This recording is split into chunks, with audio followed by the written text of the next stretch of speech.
Alright everyone, welcome back to another video. So in today's video, it's kind of a follow-up video to a previous one I did. If you didn't see it, there'll be a link in the description where I compared a couple of aftermarket dash cameras that are meant to work with Android stereo systems.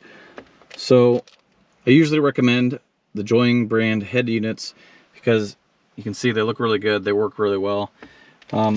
They sent me their newest dash camera. It's this 1080p model. This is the dash camera. You can see it's pretty large in size compared to the previous one, which is right here.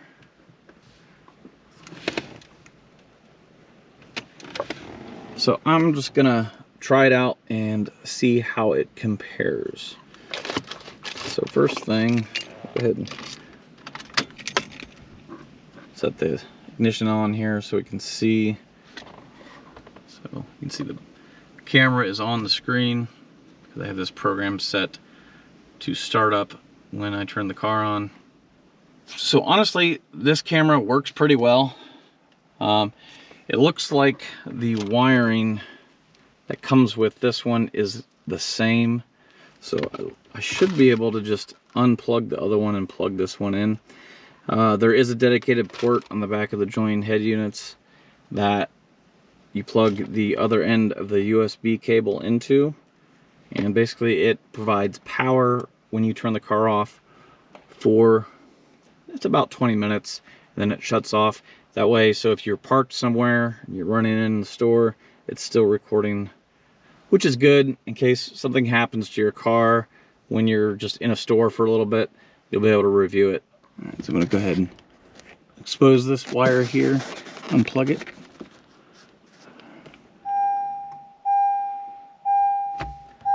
All right, then going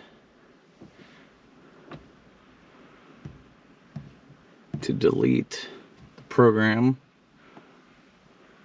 for the other camera.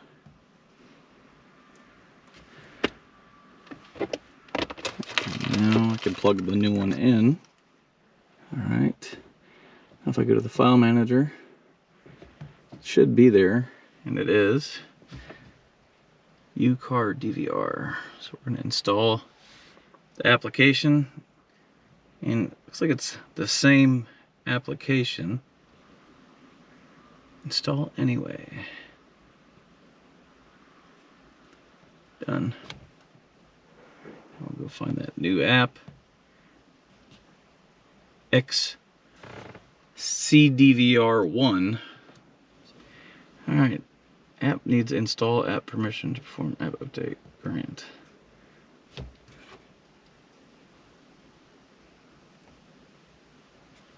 Okay, so here is the new camera. And I just have it kind of placed in the windshield. Alright, so the GPS coordinates are not correct, and it's in kilometers per hour. So just like the other one, I always turn that off. So this looks like the same basic setup. GPS data. Alright, so I plugged the old camera back in, and it does work just fine with this app. So I would say it's basically the same thing. They just increased the camera resolution from 720 to 1080p. It works basically the exact same way, uses the same app. It just looks a little bit different. So these cameras are good because they do integrate with the Android head unit. In this case, the Joying brand.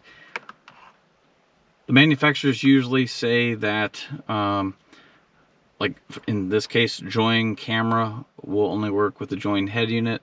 That's not necessarily true. If you have any Android-based head unit, it should work just fine because it installs the app from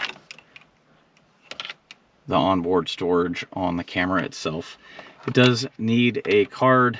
There wasn't any documentation in the package, but I would say that's probably like the old one. At the max size you can use as a 32 gigabyte micro SD card.